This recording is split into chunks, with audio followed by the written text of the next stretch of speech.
Je ne peux pas terminer cette première partie de cette vidéo sans rappeler une autre injustice persistante. Le non-paiement des primo-militaires affectés à la préfecture de Porto-Novo.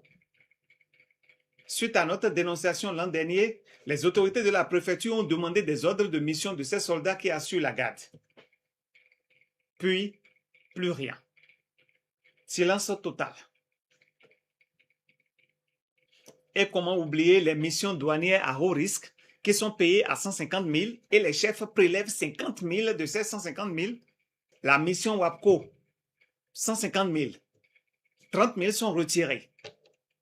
La mission prison civile, 150 000. 30 000 retirés. Résultat, le soldat, celui-là qui risque sa vie, repart à peine avec 100 000 francs CFA alors qu'il a une famille à nourrir. Pourtant, ces chefs ont de gros salaires et sont bien traités par le chef de l'État. Il y a un adage fond qui dit « Nous kandouma gohoa, alors didono gohoa ». De façon littérale, nous allons simplement dire « Si les boules que vous avalez ne vous remplissent pas l'estomac, ce n'est pas en lapant les doigts que vous allez vous rassasier. » C'est pourquoi j'interpelle ici le haut commandement militaire. Comme on le dit en Yoruba, Kisobiato degbo, olugambela nkesi. La prévention est toujours mieux que la guérison. Avant de créer d'autres marginalisés frustrés, avant que certains, demain, ne tournent leurs armes contre la République, comme ce fut le cas le 7 décembre dernier, veillez, cher monsieur, corriger ces injustices. Payez leurs dû aux ayants droit. Même la consultation TOFA 2026 l'a dit. Et là, donc, le temps là, les gens aussi. Fait faire me dire, mais na tingi de l'autre tête. Bon, yéni, gawe, alors check pas d'ahou, alors gandé, à check pas d'ahou le temps. Bon, nous y a zovi, ton, nous mais ou doit soit hamé le ton, teme le yo. Il y a un diagramme, un mot pédia, il pas chef, bon, nous de one jet, faire une l'autre tête. Maman a zovi, les quand des ici, bon, à mon tembo nous si. Donc, l'enlève nous si au toto, bah, donc, un cas ou beau le d'auto, à donc, un behande mon don. Bon, et oui, ou d'auto de toi, là, l'on si, rose, les cacabonnes, nous si le finir. Bon, là, il coûte jodo, tout ton boy, il faut que demi carambo, ou beaucoup de si, on peut me dire, go et dans nous, ben, ou Kubasa, toto, point, et mon debo finit jaji, ou jamais finit du coup à ton rien, et jacabo jadodo, beau des symboles, l'enlève mon tembo nous si. On met les natimons en liglon. Nous en Soviet, les sortes dans le même bagage, sur le même n'a les glands soviétiques, mon beau boué, et dans les diagrammes, le bébé, point, nous venons aussi, nous allons parler, à ce venir, nous bérir à l'autre de même, à Béa, sur le point, nous sommes sur le camp de Widow, oui, pour des wissima, mon tembo, nous sion, fado que si, mon coton, sato que si, mon coton. Donnez aux plus petits d'entre vous ce qui leur revient de droit. Alors, parenthèse de l'armée fermée. Revenons maintenant à l'image du Bénin à l'international. Je dénonce ici un fait extrêmement grave. Comme vous le savez, pour des raisons économiques, selon les dits du gouvernement dit de la rupture, plusieurs ambassades du Bénin ont été fermées à l'international.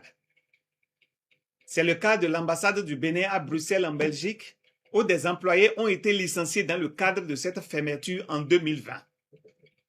Mais après toutes ces années de licenciement, les employés de cette ambassade n'ont toujours pas perçu leur salaire ni leur indemnité de rupture. En effet, en 2020, lors de la fermeture de l'ambassade du Bénin à Bruxelles, 4 employés ont été licenciés. Et depuis 2020, ils n'ont jamais reçu leur salaire, ils n'ont jamais reçu les indemnités de rupture. Pourtant, le tribunal du travail de Bruxelles a condamné l'État béninois en février 2023. Le jugement a été officiellement notifié le 29 septembre 2023 au gouvernement du Bénin via l'ambassade du Royaume de Belgique à Cotonou. Plusieurs relances ont été envoyées, mais aucune réponse, aucun paiement.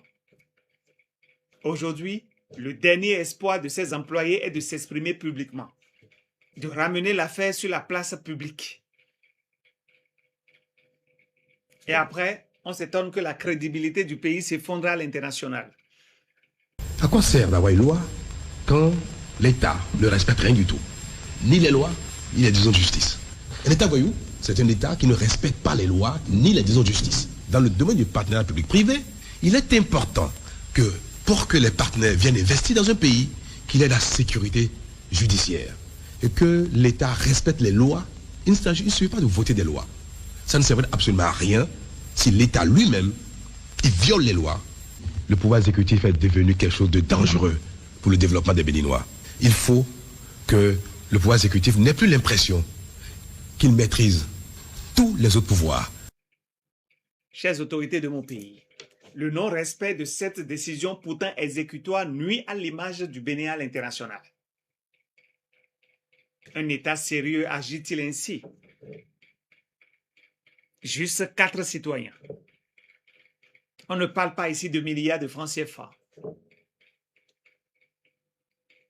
Et pourtant, quand je disais dans ma précédente vidéo, parlant de la situation des citoyens béninois qui sont à Makoko, quand je disais que notre diplomatie à l'international ces dernières années est carrément un flop, en voici une preuve.